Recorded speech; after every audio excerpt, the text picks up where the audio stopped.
Hello à tous, j'espère que vous allez bien. Comme vous l'avez vu au titre de cette vidéo, je vais vous parler un petit peu des quelques petits conseils, petites astuces pour acheter au mieux vos plantes, en tout cas pour acheter les plus belles plantes possibles, pour avoir conscience aussi de ce que vous achetez. J'ai décidé d'en faire une petite vidéo, c'est des petites choses auxquelles je pense moi-même aussi parfois, en général quand je fais mes achats de plantes, et je me suis dit que ce serait plutôt cool de les partager avec vous. Petit disclaimer évidemment avant le début de cette vidéo, les conseils que je vais vous donner, évidemment que je ne les suis pas à la règle à chaque fois, évidemment que moi aussi je fais des achats impulsifs. C'est juste quelques petites choses auxquelles on peut essayer de penser justement pour acheter ces plantes de manière plus intelligente, pour aussi mieux faire ses choix quand on achète ces plantes. Mais évidemment, personne n'est parfait. Moi aussi, je fais des achats totalement impulsifs lors desquels j'achète tout et n'importe quoi sans réfléchir. Donc c'est juste des petits conseils. Je ne suis pas parfait, personne n'est parfait, donc on peut continuer la vidéo. Avant de vous parler évidemment de tous les petits conseils que je peux vous donner pour acheter au mieux vos plantes, je trouvais que c'était important de vous faire un petit rappel sur les plantes et rappeler un petit peu que les plantes, ça reste un être vivant qui va dépendre de vous. Alors évidemment, c'est pas comme un chien, c'est pas comme un chat ou un hamster, mais voilà, ça reste quelque chose de vivant et ça reste quelque chose qui va dépendre de vous. Donc il y a quelques responsabilités évidemment qui incombent quand on a une ou plusieurs plantes. Et voilà, une plante, tout simplement, si vous lui donnez pas à boire, si vous lui donnez pas des soins, elle va dépérir. Voilà, elle peut pas s'arroser toute seule, donc elle est dépendante de vous et de votre bon vouloir. Et évidemment prendre en compte qu'une plante ou des plantes, ça reste évidemment un coût financier. Ça reste un coût financier à l'achat, il y a le prix de la plante, mais ça reste un coût financier sur plein d'autres choses. Ça va vous coûter de l'eau. Alors quand on a une plante, évidemment, l'eau, c'est pas un truc qu'on calcule, mais quand on a une centaine, voire 150 plantes, c'est vrai que les consommations d'eau, au final, ça y va pas mal. Pareil pour tout ce qui va être achat de matériel pour vos plantes. Alors évidemment, il n'y a pas besoin d'acheter un matériel de fou furieux, mais ne serait-ce que des cache-pots, des pots en terre cuite, ou si vous voulez vous acheter un humidimètre, ou peu importe, les engrais et compagnie. Donc encore une fois, c'est toutes des notions, quand on a une ou deux plantes, c'est pas hyper important, mais quand on commence à avoir une grosse collection de plantes, c'est des choses auxquelles il faut penser. Je voulais démarrer bien sûr le vif du sujet avec évidemment la première question qui est de où s'acheter ces plantes. Et j'ai divisé ça en 3 catégories de lieux, de différentes sortes de commerces dans lesquels on peut se fournir en plantes. Vous avez la première catégorie qui est la catégorie des commerces de grande distribution. Par exemple les supermarchés, que ce soit Carrefour, Super U en France, Delhaize en Belgique, Aldi, Lidl, Brico, vous pouvez trouver des plantes facilement dans ces commerces de grande distribution. C'est vraiment pas une filière où je vous conseille vraiment d'aller pour acheter vos plantes. Alors certes, l'avantage ça va être que les prix vont être hyper avantageux. Par contre, la qualité souvent n'y sera pas vraiment parce que dans le principe, en fait, ces grosses enseignes demandent aux producteurs justement d'avoir de grandes quantités de plantes assez rapidement et à des prix qui sont extrêmement réduits. Alors vous vous doutez que pour réduire le prix, le coût d'une plante, le coût de production d'une plante, il faut réduire ce qui coûte le plus cher, donc qui est pour une plante le temps de pousse d'une plante. Donc ça va souvent être des plantes qui ont été forcées, qui ont été produites très vite, poussées à grandir très vite et qui du coup ne sont pas de bonne qualité parce qu'elles n'ont pas poussé dans les conditions qu'il faudrait, elles n'ont pas eu le temps qu'il faudrait. Souvent une orchidée en fait qui est vendue en grande surface, pour prendre un bête exemple concret, c'est une orchidée parfois qui n'a même pas 6 mois de vie et on lui demande déjà de faire des fleurs et d'être énorme. Donc il ne faut pas s'étonner après de ne pas avoir une super bonne qualité. Il faut aussi prendre en compte que aucun des employés des grandes surfaces en général n'est là pour s'occuper des plantes. Eux, arroser les plantes, retirer les feuilles mortes et compagnie, même juste les arroser, en fait, c'est pas leur taf. C'est pour ça aussi que ça ne coûte pas cher d'avoir des plantes dans les supermarchés, parce qu'il n'y a pas de personnel en fait qui est payé pour s'occuper des plantes. Vous allez par exemple chez Ikea, combien de fois j'ai pas vu des orchidées qui étaient mortes, fanées encore dans les sachets d'emballage. Et en fait, juste personne n'est là pour s'en occuper. C'est pas leur boulot, c'est pas leur job de s'occuper des plantes. Eux, c'est juste les recevoir et les vendre au plus vite. Comme ça, ils ont même pas à les arroser. Deuxième catégorie de points de vente où vous pouvez retrouver des plantes. Je les ai regroupées ensemble. C'est tout ce qui est jardinerie et sites de vente par correspondance. Et je les ai mis tous les deux dans la même catégorie parce que bien souvent, les sites de vente par correspondance sont gérés directement par les producteurs. Et donc, ça équivaut à une jardinerie en ligne. Pour moi, c'est à peu près les mêmes conditions, évidemment. Les jardineries, déjà, moi, je trouve que c'est une qualité qui est bien meilleure parce que vous allez vraiment dans un commerce qui est vraiment destiné et dédié au végétal. Ils ont vraiment un certain niveau d'expertise en fait là-dessus parce que c'est leur domaine, c'est vraiment bien mieux d'y aller. Généralement aussi, ils choisissent minutieusement les producteurs avec lesquels ils travaillent, donc ça c'est vraiment super chouette parce que vous êtes sûr d'avoir un standard de qualité, en tout cas qui répond aux attentes de l'enseigne dans laquelle vous allez, donc ça c'est plutôt cool. Et vous avez des personnes là-bas qui travaillent, qui sont payées pour s'occuper des plantes, donc en principe vous avez des plantes qui généralement sont moins chères parce que évidemment ils achètent un plus gros volume de plantes qu'un petit commerce de proximité, donc ils arrivent à avoir des prix plus intéressants. Bien sûr, qui seront moins intéressants en général que des grandes surfaces qui, elles, vont prendre vraiment des quantités énormissimes. Ça reste des prix qui sont quand même plus intéressants. Ça reste des plantes, justement, dont un employé s'est occupé, donc qui ont reçu des soins quotidiens. Et évidemment, ça permet de trouver des variétés de plantes que vous n'allez pas trouver spécialement dans d'autres commerces. Et vous avez ensuite tout ce qui est petits commerces de proximité, comme par exemple le fleuriste, comme par exemple les petites jardineries urbaines. C'est un truc qui existe depuis pas très longtemps et je trouve ça super chouette comme concept. Et là, c'est vraiment des petits commerces de proximité. Alors évidemment que les prix dans un petit commerce de proximité ne vont pas être aussi intéressants que dans la grande distribution ou que dans une jardinerie, parce que simplement le volume de commandes que va avoir un petit commerce va être moins important et donc on va avoir des prix qui sont moins intéressants. Mais vous allez payer un tout autre service. Vous allez payer le fait que justement, comme on a un plus petit volume, on bichonne encore plus les plantes qu'on vous propose, puisque on a un plus petit volume dont il faut qu'on s'occupe, mais aussi vous avez le service d'une personne qui est là pour vous accompagner pendant vos achats. C'est-à-dire qu'à contrario d'une jardinerie où en général, oui, un employé va vous aiguiller si vous avez des questions, mais après ça, il va retourner à ses petites affaires et s'occuper de ses plantes. Tandis que si vous allez chez le fleuriste ou dans votre petite jardinerie urbaine, qui est évidemment un commerce plus petit, plus proche, c'est pour ça qu'on appelle ça un commerce de proximité, et bien si vous avez besoin du vendeur avec vous tout du long de vos achats, pour vous conseiller, pour choisir même avec vous les plantes qui iraient bien dans votre intérieur, dans votre décoration. Et bien voilà, moi une cliente par exemple à la boutique qui va rester pendant 40 minutes et qui va avoir besoin que je m'occupe d'elle pendant 40 minutes, et bien pendant 40 minutes, je vais m'occuper d'elle. Donc évidemment, dans un commerce de proximité, vous allez payer un prix qui est un petit peu plus cher. Et ça, c'est dû, comme je disais, au fait qu'on n'a pas un gros volume de commandes chez les producteurs. Mais à contrario, on va vous offrir un service qui est différent aussi. Évidemment, vous pouvez aussi acheter des plantes chez des particuliers. Ça, je l'ai vraiment mis hors catégorie parce que en fait, c'est pas vraiment un commerce, on va dire, à proprement dit, avec un numéro TVA, machin. C'est pas vraiment un lieu de commerce, c'est des particuliers. En plus de ça, vous n'avez évidemment aucune garantie si jamais il arrive quelque chose à votre plante. Donc vraiment, ça, c'est quelque chose que je mets à part. Si c'est quelque chose que vous aimez faire, d'acheter chez des particuliers, je l'ai déjà fait aussi, il n'y a aucun souci, mais c'est une catégorie que je range vraiment à part. Une autre question que je trouve qui est bien de se poser aussi quand on veut acheter une plante, ok, mais pourquoi et pour où?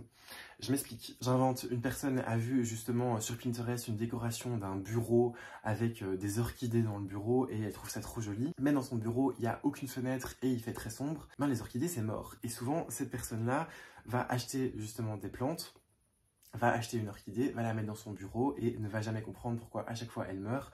Parce qu'en fait, juste l'endroit ne correspond pas à la plante, c'est une plante qui a besoin de beaucoup de lumière, donc le lieu où on la met ne lui correspond pas, mais la personne s'est fixée en tête qu'elle voulait une orchidée à cet endroit-là, même si c'est pas censé fonctionner. Souvent les gens prennent les plantes comme un objet entre guillemets de décoration, parce que oui c'est très joli et ça végétalise un endroit, mais il faut aussi se rendre compte qu'une plante a des besoins et qu'il ne faut pas dire je veux une plante à cet endroit parce que c'est joli d'avoir une plante à cet endroit, c'est se dire aussi je veux une plante à cet endroit, est-ce que la plante que je voudrais, est-ce que déjà une plante peut survivre à cet endroit et est-ce que la plante que je voudrais en particulier peut aller à cet endroit. Donc c'est vraiment faire des recherches par rapport à ça, se dire voilà je veux une plante ici à côté de mon canapé, je sais qu'il y a beaucoup de lumière, je sais que si, que ça, est-ce que des plantes pourraient aller à cet endroit et quelles plantes pourraient aller à cet endroit. Il y a aussi l'autre cas qui est où je veux telle variété de plantes absolument. J'invente, mais imaginons que vous vouliez absolument avoir un Senecio Rhollianus et que la seule fenêtre vraiment plein sud où il aurait vraiment les bonnes conditions se trouve, j'invente, dans la chambre d'amis, malheureusement il faudra s'y faire.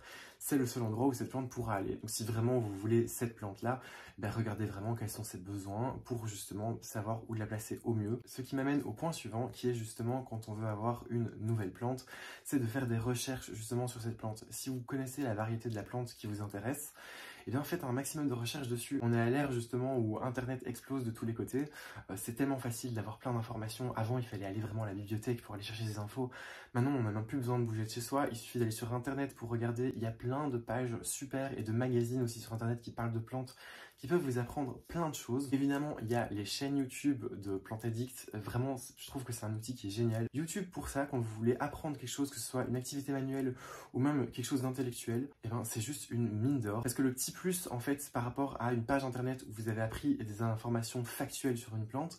Là, vous avez vraiment le retour d'expérience de personnes lambda, de personnes comme vous et moi, qui juste ont fait des expériences, ont testé des choses sur leurs plantes et se sont rendus compte qu'en fait ça fonctionne très bien. Un bête exemple, la Pilea, comme celle qui se trouve ici. On lit tout le temps sur les pages internet que c'est une plante qu'il faut traiter un petit peu comme une plante grasse et donc du coup ne pas la surarroser parce que voilà, bien la laisser sécher entre deux arrosages et compagnie. Et ben je suis pas tout à fait d'accord. Au final, en regardant des vidéos chez plein de gens, je me suis rendu compte que non, c'est une plante qui effectivement a besoin de beaucoup de lumière, mais à contrario d'une plante grasse, aime bien qu'on l'arrose souvent en fait. Oui, il faut pas trop l'arroser, mais il faut l'arroser souvent. Évidemment, j'en ai fait l'expérience, mais j'aurais peut-être pas pu le voir si j'aurais pas vu exactement le même constat chez d'autres personnes via YouTube. Donc ça vraiment, YouTube, je trouve que c'est génial parce qu'en plus, je sais aussi qu'il y a plein de gens qui n'aiment pas lire. Et donc du coup, regarder des vidéos, souvent, il y a plein de gens qui apprennent mieux en regardant des vidéos. C'est mon cas, donc du coup, voilà, c'est vraiment, je vous conseille YouTube, il y a plein de choses qu'on peut apprendre dessus.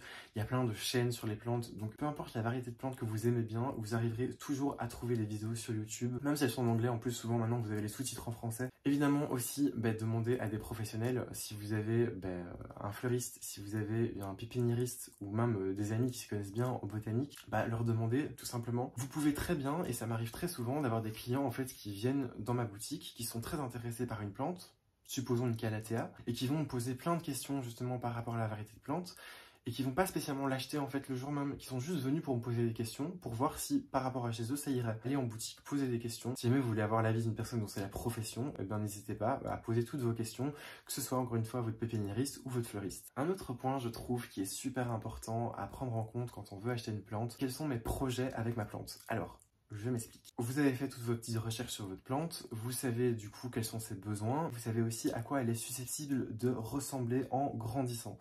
C'est-à-dire que voilà, tapez justement, alors très souvent moi c'est ce que je fais, c'est je tape dans Google le nom de la plante, vous tapez Monstera adansonii dans la forêt tropicale et vous allez voir la Monstera dans son milieu naturel sur Google Images et vous allez voir qu'elle atteint par exemple des tailles phénoménales. Prenons l'exemple du Pilea par exemple, vous allez taper Pilea adulte, et bien vous allez voir des Pilea qui sont très grands ou pendant vos recherches vous avez lu que le Pilea peut mesurer jusqu'à 1 mètre de haut. Et bien c'est bien de se dire ok j'achète cette plante, jusqu'où j'ai envie qu'elle grandisse, est-ce que l'endroit où je la mets je vais pouvoir la laisser pousser comme elle veut, ou est-ce que moi mon but c'est de la tailler à chaque fois pour qu'elle reste assez petite, qu'elle reste de taille maîtrisée? Est-ce que cette plante grimpante, je veux la faire grimper pour qu'elle ait des grandes feuilles, ou est-ce que je veux la faire cascader pour qu'elle ait des petites feuilles? Donc voilà, c'est des choses à prendre en compte. Parfois ça peut paraître vraiment tout bête comme raisonnement, et on se dit ça sert pas à grand chose, au pire si elle est trop grande je la taille ou je la change d'endroit. Mais moi le meilleur exemple que j'ai, c'est ici ma Pilea que j'avais achetée donc toute petite, et directement je sais qu'une Pilea ça peut grandir, et ça peut grandir beaucoup, ça peut grandir même bien plus que ce qu'on vous dit sur des pages internet. Moi je me suis dit quel est le projet? Déjà je lui ai donné un emplacement qui était sur mon appui de fenêtre, et je me suis dit à un moment elle va devenir peut-être trop grande pour rester sur l'appui de fenêtre. Est-ce que je fais à ce moment-là? Est-ce que je la recule? Est-ce que j'aurai la possibilité de lui donner assez de lumière même si je dois la bouger de cet endroit parce qu'elle sera trop grande? J'ai réfléchi un petit peu à ça, et j'ai réfléchi aussi à la manière dont elle allait pousser. Donc en fait, je vous l'avais déjà dit quand je l'ai rempoté, mais son tronc principal, une fois qu'il avait bien poussé et que je l'ai rempoté, j'ai gardé 2 des rejets qu'elle avait fait. Comme ça, elle, quand elle va grandir, ces rejets vont aussi grandir. Et puis au fur et à mesure, je vais supprimer quelques rejets et en garder certains. Comme ça, quand elle aura bien grandi, qu'elle sera devenue vraiment énorme et qu'elle aura poussé en hauteur, on le sait tous, une Pilea, ça se dégarnit dans le bas quand ça pousse en hauteur, j'aurai gardé au fur et à mesure quelques petits rejets à chaque fois pour refournir la base. Et puis qui sait si un jour son tronc le plus âgé est devenu trop vieux et que je dois le rabattre entièrement, il y aura de la descendance. Donc voilà, j'ai réfléchi à l'avance à quels étaient mes projets pour cette plante et qu'est-ce que j'allais en faire. C'est pareil pour d'autres plantes que j'ai achetées où je me suis dit voilà, si maintenant cette plante grandit trop et que je vais plus avoir de place là où elle est, est-ce que j'aurai à un moment une autre place pour elle pour la déplacer? Parce que voilà, il faut se rendre compte que certaines de nos plantes, souvent on les a à des états qui sont vraiment très très bébés. Les McDowell avec par exemple des très grandes feuilles immenses qu'on voit sur les réseaux sociaux ou bien dans les vidéos de Marjorie, il faut se dire que c'est vraiment rikiki par rapport à la taille que ça peut avoir vraiment quand c'est véritablement adulte. Donc c'est toutes des petites choses auxquelles je vous conseille de penser en tout cas, c'est qu'est-ce que je vais faire de cette plante, comment je vais la faire évoluer, comment je veux qu'elle devienne. Je voulais vous terminer cette vidéo avec quelques petites astuces un petit peu courtes sur justement comment bien choisir ces plantes quand on va en magasin. Une des premières astuces, c'est d'essayer de se tenir au courant des arrivages. C'est pas évident à chaque fois parce que par exemple si vous faites vos courses plantes dans un supermarché, c'est rare qu'ils vous disent quel est le jour d'arrivage, mais c'est possible. Parfois, ils vous disent quel est le jour d'arrivage de tout ce qui est végétaux. Mais sinon, juste simplement, faites vos courses de temps en temps et vous le verrez bien quand c'est le jour d'arrivage, parce que comme je vous ai dit, Eux, leur job, c'est pas de s'occuper des plantes. Donc, généralement, si vous voyez que la veille, les plantes avaient une tête vraiment horrible et puis que le lendemain, vous y retournez et que voilà, les plantes, c'est à nouveau des plantes toutes nouvelles, toutes nickel, ben vous savez que c'est aujourd'hui le jour d'arrivage. Généralement, c'est toujours le même jour de la semaine. Ils ne s'amusent pas à faire plusieurs arrivages par semaine. Généralement, que ce soit le Brico, le Carrefour ou peu importe. Imaginons que l'arrivage de votre supermarché, c'est le mercredi, et ben ce sera tout le temps le mercredi. Par contre, pour tout ce qui est jardinerie, fleuriste et compagnie, là, il suffit tout simplement de le demander. Si vous demandez à votre fleuriste ou votre pépiniériste quels sont les jours d'arrivage, eh ben, il va vous le dire directement en fait parce que c'est dans son intérêt. Moi, c'est dans mon intérêt par exemple quand des clients viennent, qu'ils sachent que le mardi par exemple c'est mon plus gros jour d'arrivage. Comme ça, s'ils veulent vraiment avoir beaucoup de choix au niveau des végétaux, il vaut mieux venir proche du mardi parce que s'ils viennent le dimanche, il n'y aura plus grand chose. C'est pareil pour le pépiniériste, il n'aura aucun problème en fait à vous dire quel est son jour d'arrivage. Lui il va se dire cool, cette personne potentiellement risque de venir de temps en temps les jours d'arrivage et la marchandise que j'aurai achetée sera potentiellement vendue plus vite aussi. Vous pouvez aussi suivre évidemment vos commerces préférés sur les réseaux sociaux. Très souvent en général, ils montrent les jours d'arrivage. Moi pour la boutique, quand c'est les jours d'arrivage ou qu'il y a des nouvelles plantes qui sont arrivées, je le montre sur Instagram. Je sais que la jardinerie où je vais, le Garden Center OML, très souvent, ils font aussi des stories Instagram pour montrer les nouvelles plantes. Donc voilà, c'est un très bon moyen en général de connaître les jours d'arrivage. Évidemment, un petit conseil au niveau du budget, c'est d'essayer de se tenir aussi au courant des tendances au niveau des plantes et des cotes que peuvent avoir les plantes. C'est tout bête, alors on va pas rentrer dans le débat de l'argent, de combien est-ce qu'on dépense pour des plantes. Moi par exemple, il m'est arrivé de dépenser plusieurs centaines d'euros pour des plantes, pour une seule plante. Je comprends qu'il y a des gens qui ne soient pas d'accord de dépenser plus d'une cinquantaine d'euros pour une plante. Donc voilà, on va pas rentrer dans ce débat-là, mais avoir connaissance justement de quelles sont les tendances au niveau des plantes et les plantes qui ont la cote en ce moment, je pense que ça peut permettre aussi de s'aiguiller pour ne pas se faire avoir parfois. J'invente simplement, vous savez que le McDowell en ce moment, il a la cote, il est super tendance. Vous allez voir un McDowell qui a un prix plutôt élevé. Ça va pas vous choquer parce que, ok, vous n'allez pas acheter cette plante parce que vous allez vous dire par exemple, ce prix-là, je vais pas le mettre pour cette plante parce que moi, c'est au-dessus de mes budgets, mais au moins vous savez que, voilà, si vous êtes prêt à mettre ce prix dedans, ben, vous ne faites pas avoir parce que vous savez qu'en ce moment, il a la cote. Ou alors vous décidez d'attendre qu'il soit plus trop à la cote pour vous l'acquérir. Mais ça va aussi vous permettre de ne pas vous faire avoir dans le sens où, imaginons, vous tombez sur une Sansevieria qui est à, voilà, je sais pas moi, 150 euros. Alors qu'elle n'est pas du tout à la cote en ce moment, alors que c'est pas du tout une plante qui est à la hype, vous allez pouvoir vous dire, bah en fait non, c'est un peu abusé comme prix, donc là j'achète pas. Évidemment, je vais vous donner le fameux conseil du on regarde l'état général de la plante. Évidemment, on regarde qu'il n'y ait pas de nuisible, on fait attention vraiment à la tête qu'à la plante. Moi, je voudrais aussi attirer l'attention justement sur le fait que c'est pas spécialement parce qu'une plante a des feuilles abîmées ou séchées que spécialement la plante va mal. Prenons par exemple que vous vouliez acheter un Anthurium clarinervium et qu'il a quelques feuilles qui sont un petit peu séchées ou abîmées, ça ne veut pas spécialement dire que la plante va mal. Et il ne faut pas oublier que cette plante, elle a voyagé de chez le producteur jusque chez votre pépiniériste. Donc elle a eu le voyage, elle a eu un changement d'environnement. Donc si des feuilles se sont abîmées ou ont séché, ça ne veut pas spécialement dire que la plante va pas bien.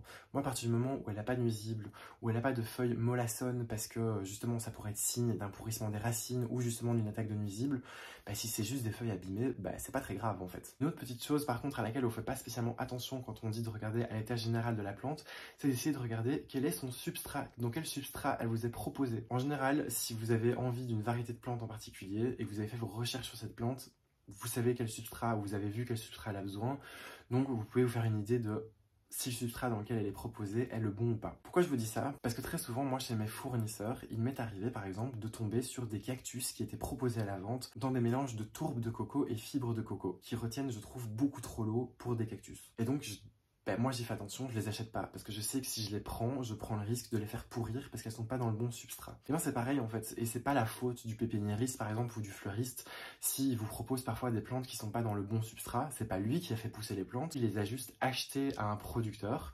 Parfois, ils n'ont pas le temps justement de regarder est-ce que c'est le bon substrat.